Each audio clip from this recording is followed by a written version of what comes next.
Browntown. 5, 4, 3, 2, 1. Yekshimesh. Hello, everybody. Welcome back to Dogs of Browntown. I am Joel Jimenez. You might notice the people sitting next to me, different people. Still brown, but what are you different. talking about? I'm Hormoz. Okay, Hormoz. Hormoz and Saul are gone. They for some reason trusted me at the helm of this. Why are you laughing, Mo? Why is that funny? We've changed the name to Going Nowhere Fast. Okay, this is beginning to be my worst nightmare. I am in the hot seat. I'm in the middle. Anyway, okay, my two guest dogs today. To my right, Eric Rocha, ladies and gentlemen. How we doing, everybody? To my left, old friend of mine, the rock and roll beer guy. Please put your hands together for Eddy, Torres. Thank you. Stoked to be in the #1 podcast on ISIS watch list. ISIS, what? Yeah, for sure. I mean, should we talk about this? If you want to, I mean, we can't really comment because it's happening so freaking fast. Yeah, I think so. We just found out that Jimmy Kimmel is being pulled indefinitely for making comments. It's pretty crazy. I mean, I guess looking at it, if it's the affiliates that don't feel like they want to be associated with Jimmy Kimmel after saying that, you know, it's odd because Jimmy Kimmel and I mean, he's said a lot worse, I've thought. Yeah. I don't know if it's just what's going on. Like, you know, you can be empathetic to the family and say, well, if he's really knocking on them, but, you know, what MLB would say is like, that's kind of a soft umpire if that's what's going to throw you out of the game. You know what I mean? It's like, but I didn't hear everything that said. Like I said, all this news is just coming in, so don't send the death threats. I couldn't believe it. We're just trying to figure out what exactly is happening. Yeah. I feel like it's just they've been looking for a reason for a while to get him off, and they're like, this is good enough. Yeah. Just pull it. It sucks, dude. It's just scary a little bit. Yeah, I mean, thoughts and prayers to Don Barris. I'll say that because he's our friend and he opens for that show. It's so crazy, You dude. know? I just don't. It's very weird because, man, this is a tough one for me to navigate. But just where is the freedom of speech warriors? So that's an interesting, topic to right off the start. Yeah. Seeing how we can't say what we want right now for the next 10 minutes, or else we don't get monetized. I was going to also say, true. is that the thing that we're doing? We just still? can't curse. We already messed it up. Yeah, it's fine. We're good. No money. So I mean, it's a few things. Like you can say whatever you want. I mean, I still believe that, but that doesn't mean that other people want to work with you or have to carry you. Yeah. So I mean, He's not in jail. Exactly. But exactly. Then financially, you are taking money from someone. It's a different type of jail. But you're not.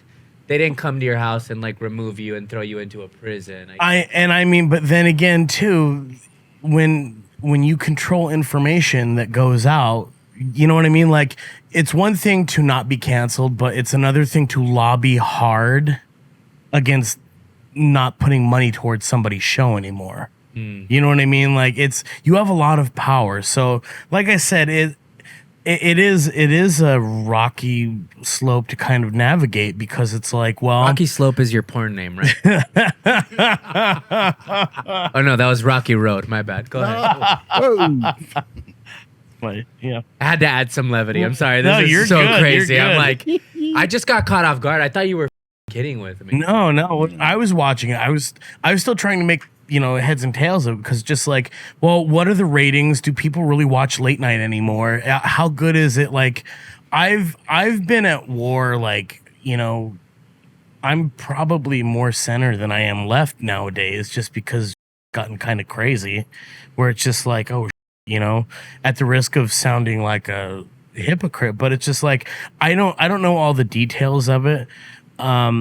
like I said, were his ratings great anyways? Because were Stephen Colbert's ratings all that grand? I don't know if anybody's really watching TV anymore. That's what I mean. Is it's just like, well, you know, when you said it looks like they've been trying to get rid of him for a while, I wouldn't be surprised if it wasn't just for Trump. I mean, late night in and of itself is going away. Like, you watch clips and stuff like that. But then again, like, you look at like David Letterman or like even Jay Leno, who now today would seem edgy. Yeah. Like, Yeah. if you want a real laugh, watch David Letterman when Paris Hilton was on his show, and she did not want him talking about jail. And and he was like, so, what have you been up to since you've been out of prison? Damn. And I mean, to me, that's what made Letterman like the best. Yeah. Was she was like, well, I'm here to promote my perfume, and he goes, yeah. So we're like, and he just kept hammering and then somebody's like, we love you, Paris, and she's like, I love you too, because you could tell she was getting uncomfortable, and he goes, was that somebody that you knew from prison? Oh my God, I gotta watch that. You do, and I mean, So funny. but that's the other thing too, is like he wasn't going after a president or anything like that, but that never stopped him either too. Yeah. So I don't know. Like, look, I'm of this perspective. If you're going for the joke, awesome. I'll be honest, I don't know if Jimmy Kimmel always goes for the joke. As long as he postures himself to do what he, you know, where the feelings take him. Yeah. Where Letterman was never like that. Yeah. It was. Well, then we're it getting was into a joke, conversation of comedy versus just like speaking, and both should be allowed. You know, I wonder if absolutely. Kimmel, if he just started his own like Rogan sort of show or like a podcast. Well, like Conan did. Like Conan Conan Needs a Friend. And I bet that's doing way higher ratings than Oh, like for his sure. show did Oh, towards yeah. the end. It's a little antiquated. The whole like the guy in the suit and the thing. Like nobody really like. If there's people watching, they're watching the clips. Yeah. They're watching those clips on YouTube. Exactly. That's it. It like my aunt loves Jimmy Fallon. I was just gonna say that is our generation's Shakespeare. No. James Baldwin, eat your shorts. We got Jimmy Fallon. I heard he's a nice guy. Yeah. He seems nice. It's funny though too, because like when you talk about like comedy shows at night, like that's supposed to be a comedy show. Like even Johnny Carson didn't let you know what his politics were. And I know that I sound like an old man yelling at a cloud, but like, you know, my favorite thing that really shows you what a crossroads we're at is, did you see where I think it was Machine Gun Kelly and Jimmy Fallon had to apologize because they showed a clip of those two going to Olive Garden, and they were like, look at us at Olive Garden eating the breadsticks and the pasta, like this is so crazy. And people were pissed because they were like, no, we really eat there. Yeah. And they were like, we just want to apologize. And it's just like, you forgot who you were making fun of. Yeah. And it's just like, Audience. you know, and I think Tim Dillon was the genius that pointed that out. He was like, and I mean, that's a good lesson for anybody that writes comedy. You have to remember what you're mocking. Yeah. Like, what is the exaggeration? And their exaggeration in that moment was, isn't this crazy? We're eating like poor people. And you were like, and all of us were laughing because we're comics and we're like, oh, he's going to be in so much trouble for this. And then he's just like, yeah, man, I'm really sorry, guys. And it was just like, we can't cut You lose shit, touch huh? they lose touch of reality. They get too famous. Your whole life is you're being catered to. Whatever you need gets There's some delivered to you. comedians that are there as well. Oh well, that's just delusion, I think. Seriously though, I think so, because it's just like the minute and like I guess why I'll say this is like the minute I try to change your opinion, bleep this out. Me then, like I just crossed the line. Who am I to tell you how to vote? Who to vote for? What your perspective is? Like I'm not that guy. Like, and I'm not qualified to be that guy. But I do feel qualified to tell you jokes and to make you laugh. Like, So I get why people give pushback because it's a very personal thing. Like for me, come to our comedy shows. Like you're in good hands there. But me telling you who to vote for and why, I have trouble with that. Like I can stay in my arena and play, and I'm very happy. I have trouble with that on a global scale with like America trying to push like our way of life on other countries. Like it's like I just don't. I say let people live how they want to live. Like it's a like larger issue with just like America thinking it's number one. Which like yes, like I love it. We won the lottery geographically being born here. Like but just yeah, I guess like yeah, I'm not really. I don't know if I'm around to change minds. I think about it with like religion sometimes. Like sometimes atheists are like just as annoying because like they want to like, what are you gonna do? Like talk this old lady out of her belief system, and like you won now. You walk away from like this broken woman who has nothing now. What do you achieve? Yeah. Wouldn't you rather sit with her and make her smile or laugh or whatever? Which is what you're saying. It's like, and it's like I said, it's tricky because then, you know, I have guns. yeah. I have guns, but I also marched. do. I also marched in the Pride Parade, like with those guns. No, just Rainbow guns. just popping off a few rounds every once in a while, just to keep the lesbians guessing. Yeah. Yeah, I forget who. Somebody said something where it was like, I want to have my guns and smoke weed and go to my gay friend's wedding and like all the things. I want to do all the things. Yeah. I don't want to be judged about it, and I don't think we should be, you know, obviously in a perfect world, we're not judging anybody, but we are not in a perfect world. How do you feel as a... Wait, you were born in Cuba, moved to Miami, or you were born in Miami? Born in Jersey. Never mind, I knew that. Born in Jersey, grew up in Miami. But your parents were from My parents Cuba. are Cuban. Like, Oh, nice. Like, my grandfather was one of the 13 guys who liberated Cuba from Batista. No kidding. Yeah, it's pretty intense. Holy. So, like, I'm revolution's over in my here blood. droning on about Carson, no. and you really have a story. Yeah, that was my grandfather. I never met him. He died celebrating the liberation of Cuba. What a party, huh? Yeah, he got Fuck. drunk and smashed his motorcycle into a truck, and I never met him. But yeah, like I have photos that were taken by Che Guevara of my grandfather in my house. It's like, what the So when people go like, oh yeah, you know, Rage Against the Machine, I'm like, you don't know what you're talking about. So how do you... I've been to Cuba. I lost my virginity in Cuba Wow. to a prostitute. What was his name? Sorry. Is that one still okay? Can we still do that one? Okay. All right, let's Yeah. Sorry, I'm sorry. So how do I feel about what? I'm just trying to think, you know... gays in the military. I just think that... Let's get everybody. I don't want to fight for our freedom. Let them do Should it. black people get their own parking spot? Let's give them something. When does life begin? When does life begin at conception? No, When do jokes begin? I don't know. They haven't yet. Yeah, On no. this one, on this podcast, we haven't even reached zygote yet. Jews. I'm not touching that one. No, I guess I just wonder, like, being somebody whose like lineage comes from like a dictatorship, like just how you're. Dude, it's so funny to me to hear white ladies talk to me about communism. Like you don't even know what it is. Like it's rough. It's I have to keep my mouth shut all the time because I don't want to fight people all the time. But yeah, there's a lot of misconceptions with what communism is, what socialism is, dictatorship.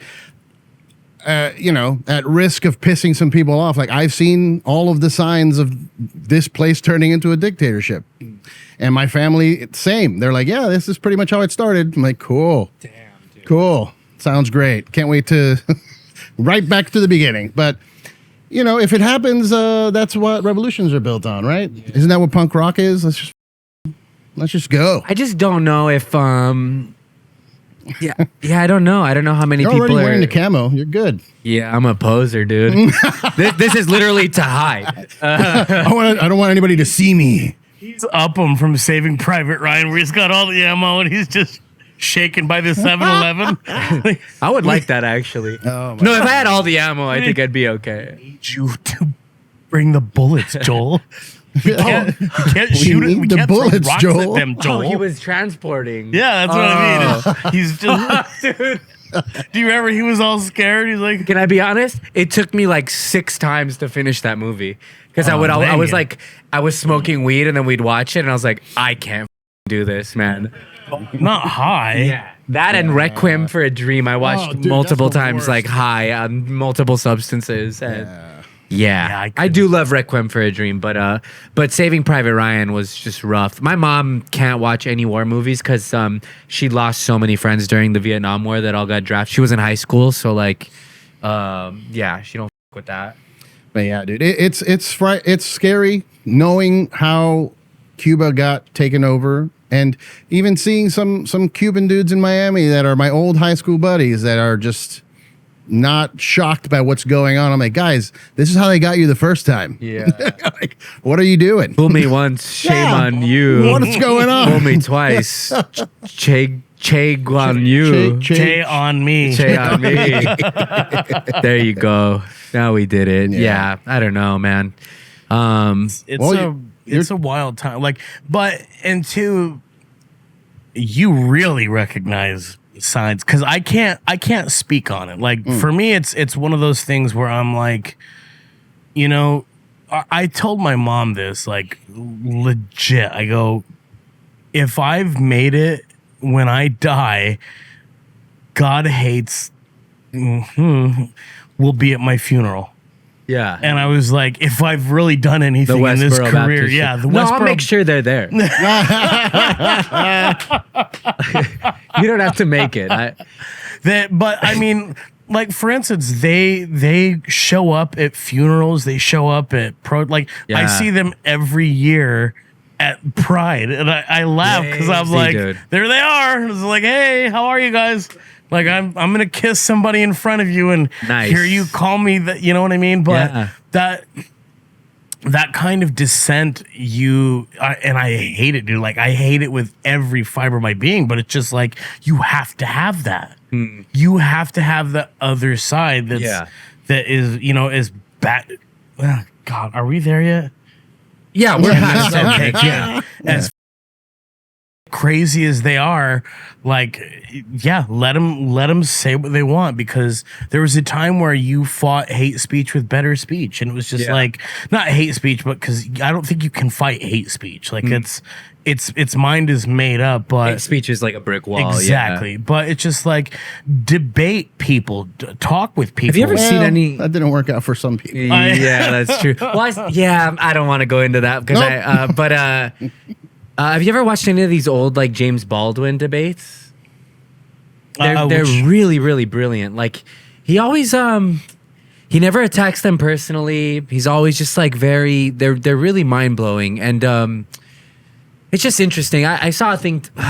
I'll say this. I'll tell you guys after anyway. Okay. But just about the nature of debates and sort of like there are certain ways that debates are started that are already at 11 and like an anti sort of thing instead of like, let me learn something. Yeah.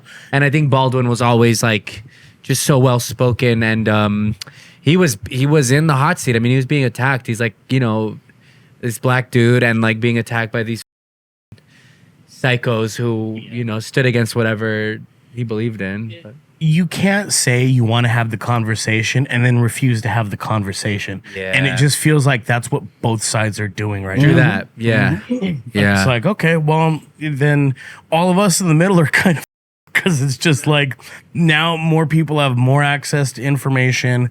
It's rage bait to a crazy degree. Like my uncle doesn't like that I'm gay. We can be in the same room together, and my opinion on him is like, F you. But like I see like this and I'm just like, yeah, I really want to block you and your wife and just not have to talk to you anymore. But that's not how anything gets done. Like you have to have those conversations. It's that thing where it's just like, all right, let me hear your perspective. I will tell you mine. And honestly, the way that like people started hearing more from gay people is they realized there were more gay people than they thought. Like, oh, your mailman could be gay. Your so-and-so could be gay. Yeah, We're not it's in the title evil. of the job. Exactly. Male man. It's two guys. That's man twice. Male, man. Yeah, male man. Yeah. But yeah, like, you know, just Male man. I want to be a male man. Now you sounds like you're saying mayonnaise. Mayo. No, mayo man is what Saul does when he's here. Yeah, man. I don't want to get too dark or scary, but like we're about you were saying like what are the the signs or whatever. Like the Kimmel thing is a big sign, but what really like I'm a nihilist. If it were up to me, it would be way different. Like we would be bartering for everything. There would be no money. It'd be a way different. So nobody wants to hear my political point of view. But the scariest thing to me is not what's happening. It's not the cancellation of Kimmel. It's not what Trump says. It's the fact that there are two teams, like officially, like bad happens and there's people that are supporting it. And there's people that are against it. And the fact that there are people that are okay with what's happening in some of these things, that's the scary part to me. Because the government's going to do things. It always has, it always will. But when there's a bunch of people that are like, yeah, that's cool. Yeah. Now we're in a problem. Now we have a situation because that's what happened in Cuba. Like when Castro came and liberated Cuba from Batista, Batista was a dictator. He promised the people everything. No, we're here to free you. We're going to give you this. We're going to give you that. And then, and then when he finally took over and realized that he wasn't able to do that without funding, that's when he started hanging out with the Russians and it became a communist situation. And then they just said, oh, yeah, I know we promised you this, but we're going to give you this little book where you can jot down just exactly how many eggs you can take home today. Or you're going to have to stand in line to get a bag of rice and a loaf of bread. And then everybody's like, well, this isn't really what I signed up for, but it's too late now. What are you going to do? You know, so like that's what scares me because everybody's like, yeah, let's go. And then everything flips and you're like, oh, we're screwed. You know what I mean? And that's what I'm scared of. Like, I'm not scared of what they're doing. They're always going to do terrible shit. That's always been the case ever since the country was founded. Yeah. So. And I don't think that we should side with our government on every thing. Way. Like that was always. I think most things. That was always like the power of dissent against your government was really where we were strongest. Where it's just like, well, technically we are the government, aren't we? Aren't we supposed to be? Isn't that we the people, or isn't the government supposed to be the us? elected officials? I mean, it's just like absolute power corrupts. So if you relinquish all of your power to an authoritarian, then you don't deserve liberty because you've already forfeited it. So it's just like, whether it's a Democrat or whether it's a Republican, you shouldn't be all in with one person's decisions. It's just like you have to question that all the time, and it's not anything new. But it's like you said too, though. I'm just saying what I remember George Carlin was saying in high school. Yeah, and I mean, I took that as gospel, and it was just like. I just posted a clip from Carlin because it's more relevant today than it was back 30 years ago when he said it. It's wild that I'm not going to say, oh, he's a prophet or whatever, but like he definitely saw the writing on the wall. Yeah, about jumbo shrimp, right? Yeah. No, get on the plane. I'm going in the plane. Get on the plane. And then we're going to crash it into the World Trade Center. How did he know that? I never attend, but one night I 5 twos. God damn, dude. You know what nobody talks about anymore? Farts. What a modern day philosopher. They have a or a rooster, whatever you want to say. Well, on a weather vane, because if it were the wind would blow right through it. Yeah, dude. Oh man. Well, there's some levity there. There you go.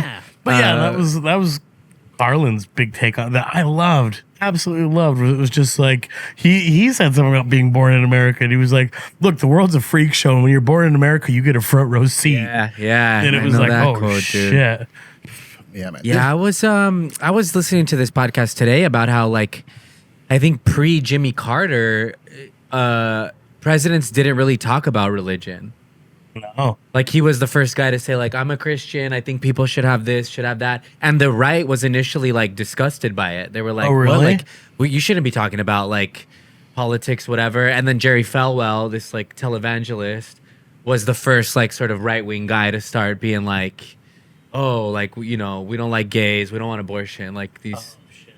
But I mean, So I think the even though we have separation of church and state, No, we don't. are like, yeah, it's a Christian nation, and like No, you we have don't. to. Florida's forcing Bibles in schools now, so we don't. Yeah. We don't It have is that. the Cuban Bible, which is different. Yeah. Pan con bistec for The everyone. Coño Bible, the book of it's got a couple recipes in it. yeah, they're all either pork or chicken. Fricassé de pollo.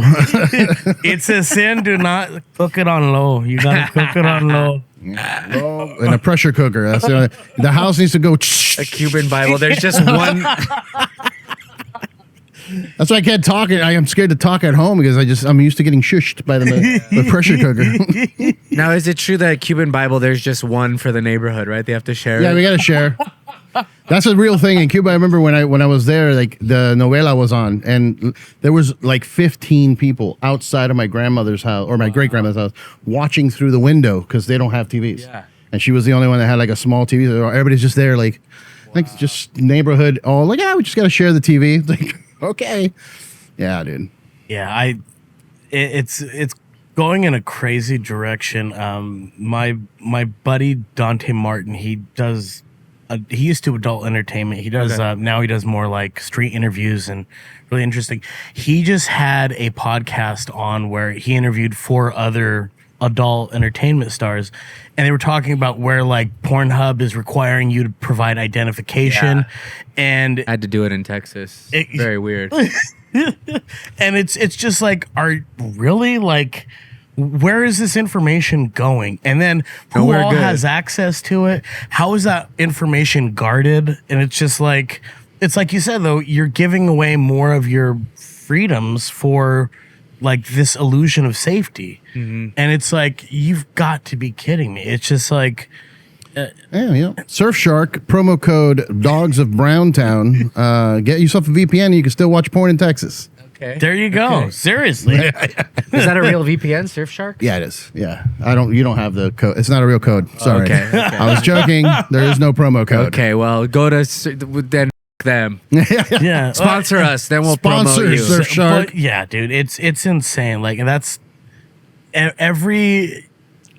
everything that is disagreed with. It feels like there's legislation that's trying to get something banned in some respects, or at least in all the great things I like. Yeah. Yeah. Well, hey, But- this is the time for people like us to not give up the fight, though. Like, this is when we need to do more comedy. This is when we need to do more punk rock music. Like, we are the only things that are going to stop this place from becoming a full-on, like, something that we don't want it Or to to be. provide comfort within one. You Yeah, know? if you're going to be, well, I think look, it was Marin was talking about like the Holocaust and like he's like, there were some funny people in there. Oh, Like, you got to see Morty on Saturday night. He does guard 6. You got to see his impression. It's like I could see that. Yeah. I could see me doing 5 minutes in front of a prison colony. You're gonna see like the OnlyFans train and the comedian train right next to each other, just making each other laugh. They're both bumping for different reasons. They both smell like feet. I don't know. I haven't talked to Dante much about it, but like other like adult entertainment stars, I don't know why we make such good allies, like such good friends. I think it's because like what we do looks easier than it is, and I don't like maybe that we're not taken as seriously, even though like we have to work hard to do it too. Yeah, I think that might be it. It's like, You know what I mean? yeah, people think comedy's easy because we make it look easy. There's also the taboo aspect of it. Like you're comedians, typically good ones anyway. You feel like, oh man, he's saying things I want to say, but I can't. And that's I think a taboo, like secret thing. That's why people want to go and some girl in the back. I can't do that, but it's cool that that's happening. They're living vicariously. Yeah, maybe that is what it like. I've like I'll chat with a couple friends that are working in that industry, and I'm just like, they're always fun. Like they're always a kick in the ass. Yeah. But and then like I had brought up to my buddy, I was like, if you look at the AVN Awards, who has hosted in the past, it is a lineup. Bill Hicks, Steph Tolev, I think, Sam did it, Kinison, yeah. Steph Tolev, Greg Fitzsimmons hosted twice, Doug Stanhope's hosted twice, David Tell, Jim Norton, Lewis Black. Wow. Like all of these really. I think it's Lewis Blacked when he did it. There's also the aspect that I think most comedians get into comedy to get laid. There you go. Yeah, I mean, I'm too ugly, so let me be funny. I got into it because I'm an attention you hear whore. that, all you porn star You're all- friends and allies out there? I'm an attention whore. I do comedy for myself and sometimes to make people have a better day. No, I no, because here's the thing. Made my dick soft. Here's what I think is if I have 10 minutes, I'm gonna talk about myself for those 10 minutes. But I do also realize that there are people like you talk about with the conservatory teacher that you had, where like somebody's gonna walk in there who might want to end it all, or they had a really bad day, and hopefully something you say might give them some levity, make them feel better, free them. The quote. Yeah, say it. Yeah. So Tell the story, and then we'll. yeah, I think it was Boston University, the artistic director, and I'm gonna butcher this if you're looking. So he had said he was talking to it was like orientation for all these musicians, and I mean when I had heard this, they had referenced it like it's not just musicians, but you could use it across any art form. They had basically said if you're musicians, you're studying your craft now, and it goes if you were med students and you were studying appendectomies, you would take your studies very seriously because you would imagine that at some point in a dark night that somebody's going to walk into your emergency room and they're going to expect you to know how to fix them. Like their life will be at danger. And he goes, I put it to you artists, you're no different. One of these days, somebody's going to walk into your concert hall, your comedy show, and he doesn't say comedy show, but your concert hall, and they're going to come in with a mind that's heavy, a soul that's weary, or a heart that's broken.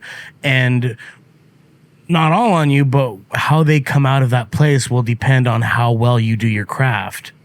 And he said, so I ask you to take it that seriously, which was a beautiful thing to, you know, I mean, it charged all of us up, but it was just like, like, you know, I remember seeing Carlin, like that's how old I am.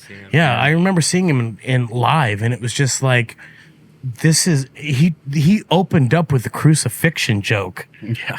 And he was like, I think with this Mel Gibson movie floating around, it's time for a couple of crucifixion jokes. And he started stretching on stage. And everyone was like, oh my God. Hell yeah. Nice. Again,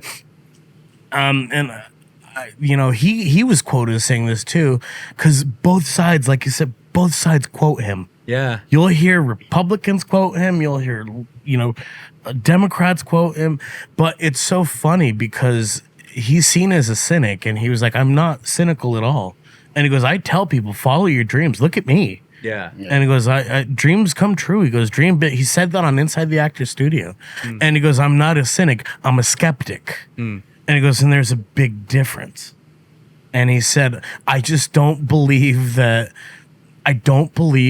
fixing problems that machines caused, having machines fix those machines, I don't feel like that's the way out. Yeah. And he goes, that's all it is. And he goes, you know, but you know, live a good life. I think everybody deserves that. And it's just like, yeah, but it's dissent. Like what you say and what you've seen terrifies me because you know how that goes. Like you know what the gears in the war machine look like. Oh yeah. So yeah. If they start shutting down the power at 9 p.m., you better move. Oh my God, Quick. dude. I'm sorry, we gotta do energy conservation. Things are looking bad. Get the out now. I'm trying to get dual citizenship. I didn't realize that you could do. I was talking to my mom about it today. She's like, you can do that, and I was like, what? How? Like, I guess because my dad's name, whatever, it's on my birth certificate, and he was born in Mexico. So Yeah. No kidding. I might try to get that going, unless I gotta take a test or do anything like that. No, you don't. I don't think you do. But yeah, that quote you were saying about how, you know, keep in mind that somebody might have a heavy day and it's on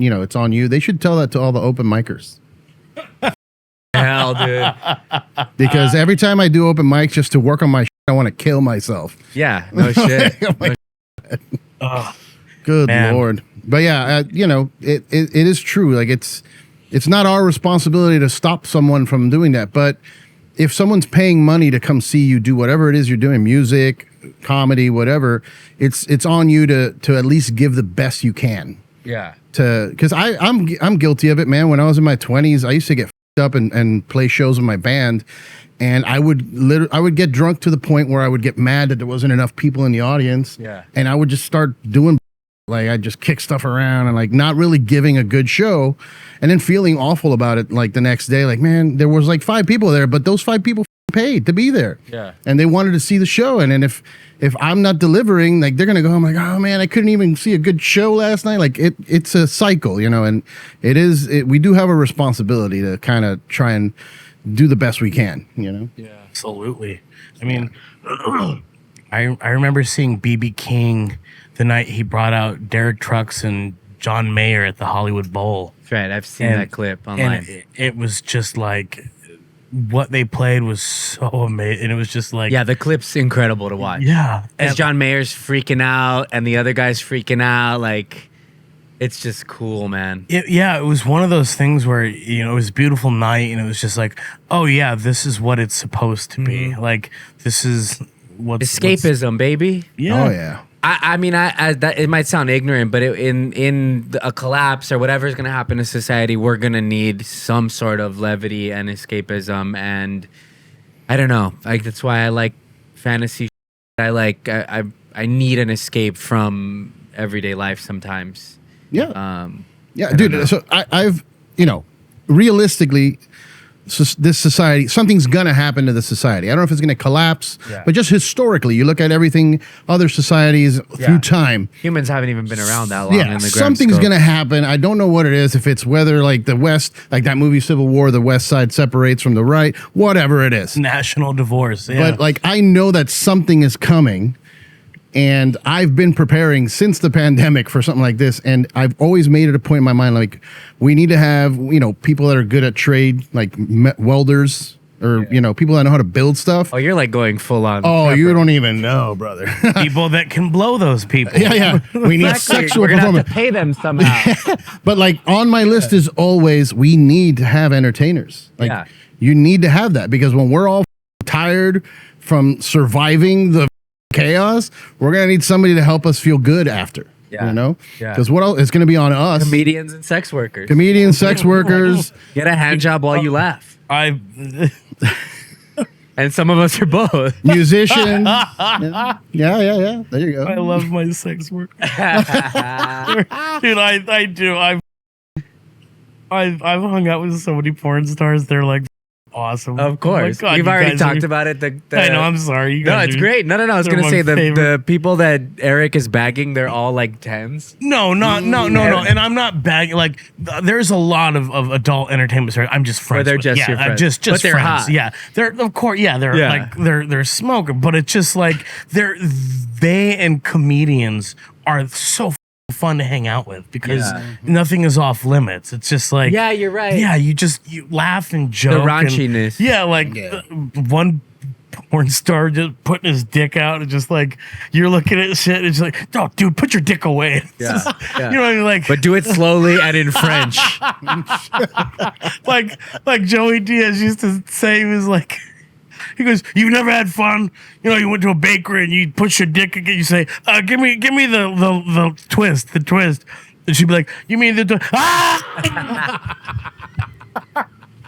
Get the out of here. Don't be putting your dick on the glass again. I got to watch that every time you guys come in here. You know what I mean? Like fun. That's, by the way, that's Joey Diaz's story. That's not mine. Allegedly that Yeah. happened. Look at you, Allegedly. man. I'm getting all emotional. How we do it? We good on time? Where are we at? Okay, cool. All right, we'll keep it going. So you've been wrestling lately. Yeah, I mean, I wouldn't say I'm a wrestler yet, but I feel like This you know is how. like WWE wrestling. Oh, Eric's pro from a wrestling. family of wrestlers. Okay. Like actually, what is it? Freestyle amateur or what? collegiate wrestling. collegiate, yeah. Yeah. I did that in high school.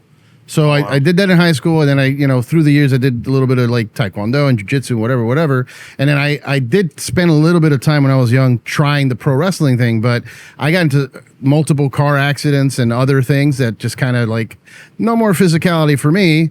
But then I turned 43 and I was like, well, I could still move, and I want to do it before I can't anymore, and I've been pushing myself to try and go to the classes and whatever. And I finally got the opportunity to go to this place called MPW Millennium Pro Wrestling. My buddy Peter Avalon, who's a TV wrestler, like he wrestles for AEW, was like, "Yeah, man, I'm going to be there training if you want to come through." And it was so scary too, man, because I've kind of rescinded into this like, I'm fat, I have broken bones, I can't do it. And I was like, yeah, I'm going to maybe push myself. Maybe we'll run the ropes. The first thing he said was, do a front roll, which is where you literally have to roll like a baby, like a cartwheel, and land on your feet. I'm like, what? Like, how is that step one, dude? Like, I've never even done that, like, past the age of 10 or whatever. But I did it. That's how I wake up every morning. Yeah, you just roll out of bed like that. The Willy Wonka. But I did it like right away, and immediately like my hip started hurting. I'm like, fuck, what is this? And he's like, just shake it off and do 10 more. I'm like, what? So we just kept doing that, and I got through it. And the next day I was very sore and I was in pain and whatnot, but I felt alive. And I'm like, I haven't felt that in many, many years. So my goal now is to have one match before I can't do it anymore. Fuck yeah, dude. So I'm going to keep training. Planning on putting together a wrestling show at a brewery somewhere. And then that'll be my match. I'll do a match, and then I did the thing. We saw Funchess, remember? We saw Funch wrestle. Are you serious? Yeah, dude. We went to this event at the Ukrainian hall, and he was one of the guys. He came out, fucking GCW, which is like an extreme wrestling league, which is pretty cool. But yeah, it was awesome. But I feel like a couple years ago when I told you that I wanted to start doing stand up. And I started like learning and like writing, and that's where I'm at with wrestling. I'm like, I'm learning, I'm training. When I have my match, then I can tell people, yeah, I'm a wrestler. Yeah. But right now I'm not a wrestler. But yes. It's funny. After my first open mic, I went to the bathroom and I was like, I'm a comedian. Did you really? Yeah. I went to go piss, and like while I was pissing, I remember going, I'm a comic now. Oh my God. Really? Yeah. Are you serious? Yeah, I swear to God. Dude, I didn't start feeling that way till like maybe a month. Well, now I don't feel like it anymore at all. 2 months ago. But after that first time, I was like, I did it. I purposefully told myself not to say that to if anybody asks, I'm not a comic. I'm not going to say it until I get paid. Don't worry. Nobody was asking. Well, no, but when I got my first like $20, I was like, now I'm a comic. You got paid for it. I got paid for it. Like, that's it. Joel was talking to someone in the mirror like Buffalo Bill. With his dick Would out. you laugh at me? Would you laugh at my jokes? I'd laugh at my jokes. No, it's a mic. It's the mic between my legs. He tucks it in. Oh my God, dude. Yeah. But yeah, dude, one of the reasons I'm also gotten like into wanting to do that is because I'm doing these shows that are like comedy and wrestling. Yeah. That's another. So you were saying porn stars and comedians, but wrestlers and comedians and porn stars, like those, it's a trifecta. No, they're the same people. Beautiful. Yeah. It's all road dogs that are not afraid to show you their dick and and joke around and say some ridiculous things. So it's like a whole like one big family. But these shows that we're doing, like I feel it's combining all of the things that I like: comedy, wrestling, and music. And it's motivated me to like do something, because I think I wanted to bring this up earlier, like that we were talking about Kimmel and antiquated late night shows, and I think the world has changed, and people like you talk to kids about music and their tastes are all over the place because they're growing up with Spotify, where they have access to everything. Yeah, I think that's great. And the same goes for entertainment. Like everybody has YouTube and they're just scrolling all day, and it's like, here's this thing, here's that thing, and it's all different. So I think the future of entertainment is something where it's like a mix of different things. Like the whole specificity is like antiquated. No, it's when you said antiquated, dude. I rolled up to a Pride thing and I was blasting Janet Jackson, and it was like just getting into it. And when I got out, I heard someone go, "Was he blaring Janet Jackson?" And I was like, "Oh my, like you're the old God, like when you say antiquated, I was like, yeah, I'm an old gay out to pasture now. So, like you said though, just like setting challenges at your age. Like I'll be 40 next month, and like it's like you're staring down the barrel at it. So, dude, I respect the out of you for that. Oh, thank you, man. Yeah, you're not like. You're in decent shape, dude. Like I'm chunky, but like I'm okay enough to like not die. And even that, like I've seen some big people wrestle. Yeah, like, I've seen really them, about like, that. Yeah. What I love about all this is like just it really isn't too late to ever like go follow a passion or like That's true. I think a lot of people their lives are sad because they wanted to do a thing they never got to do it. And, Oh yeah. Dude, I watch for inspiration. I watched that Tina Turner documentary on HBO, and if you what see the problem is, sorry, that was Ike Turner on In Living Color. and Remember? it wasn't even just Ike; it was the music industry because I think she was in her 40s, and like they didn't want to give her a record deal because they were like. To quote what they said on that documentary, they go, "Who put this old N-word on this lineup?" And they were like, you cannot, she's been working too hard. And then they were like, well, look, that's why she released that book. She didn't really want the world to know. I remember you telling me that, yeah. They were like, listen, we got to get publicity. I think your story would resonate with a lot of people. And so next thing you know, they were like, yeah, okay. And then she was like, they were like, what is your dream? And she was like, I want to sell out stadium shows like the Rolling Stones. Because she was doing supper clubs because of the divorce, she was allowed to keep her name and nothing else.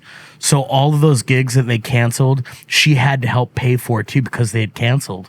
So she was broke. She was doing like 3 shows a day during supper clubs. Damn, dude. And then next thing you know, like they started writing songs for her. They started getting it all together. And her first album just kicked ass. You know, and like they were calling on all friends like Bryan Adams, It's Only Love.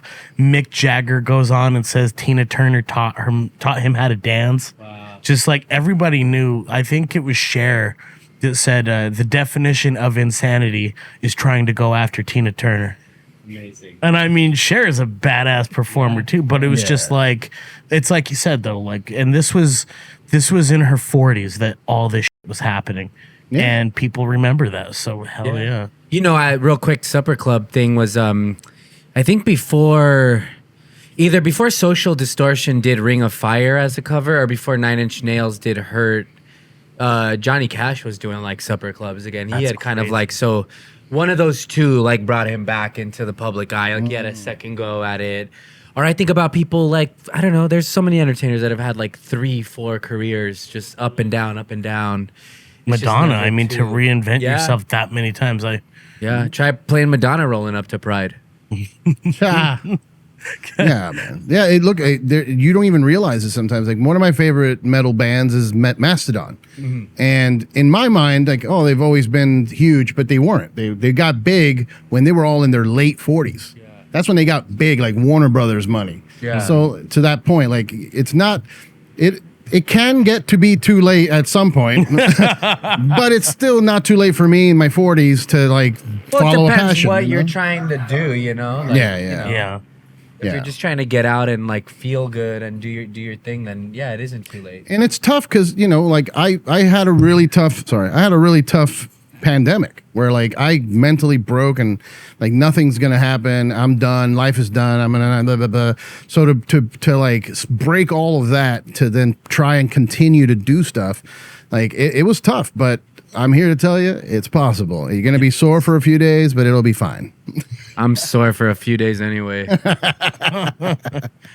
It's never too late. Yeah, never too late. You're Mario Lopez. Oh my god! Wow. Oh no! Here we go. The end. Big fan. Saved by the Bell, almost. AC Slater. Hell yeah! Well, this has been Dogs of Browntown. Do you guys have anything to promote, Eddie? Or I'll go start with you, Eric. Eric Rocha Comedy, my Instagram. And I'm always at the Comedy Store, so come by, watch. Oh, I'll be doing a LGBTQ show in October. Look, we have funny comics on there. I just wanted just more voices on that front. But it's for straight people too. Come on down. It's gonna be a lot of fun. Like I love that show. So Hell yeah. my buddy Spencer and I do it. So yeah. Nice. Hell yeah. Me, I got some dates. Nice. September 19th at the Elysian Theater, NAW. It's that comedy wrestling thing I was telling you guys about. Nice. Go check it out. It's kind of like an open mic. We have a bucket, we pull names, you And then cut you a body slam them. Yeah, well, it depends. If you talk, you get hit. No, I'm just kidding. They cut a promo. We have a panel of professional wrestlers and comedians that judge you. It's kind of like a little bit of Kill Tony, but you know. But yeah, that's September 19th. I'm doing comedy September 24th at the Good Night. And then the next NAW, if this doesn't come out in time, is October 17th. Do all that and then follow me at RRBG Podcast. Not Rockin' Ruth Bader Ginsburg, Rock and Roll Beer Guy. Hell yeah. I'm at Joel Jimenez Comedy. I will be in Norwalk on the 25th of this month.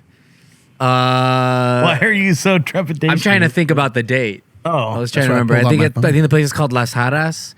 I'm headlining there. That sounds Mexican as oh, fuck. nice. You're headlining I it? believe so. Oh, hell, I might Wait, go to that. What month are we in? September? Yes. Okay, October 17th, I'll be at Chatterbox in Covina. October 31st and November 1st, I will be in San Diego at Mic Drop with Chappelle AC, Luke Beancow, Matt Lockwood. Great lineup. October 25th, I will be headlining the Punk Rock Museum in Las Vegas. Hell yeah. There we go. November 8th, I will be in Washington, D.C. with Felipe Esparza. And I believe November 22nd, I will be in Palm Springs with Felipe Esparza. But I post everything on Joel Jimenez Comedy. Guys, thanks so much for joining me. I think this was good. Yeah, I think the boys are going to be impressed. Yeah.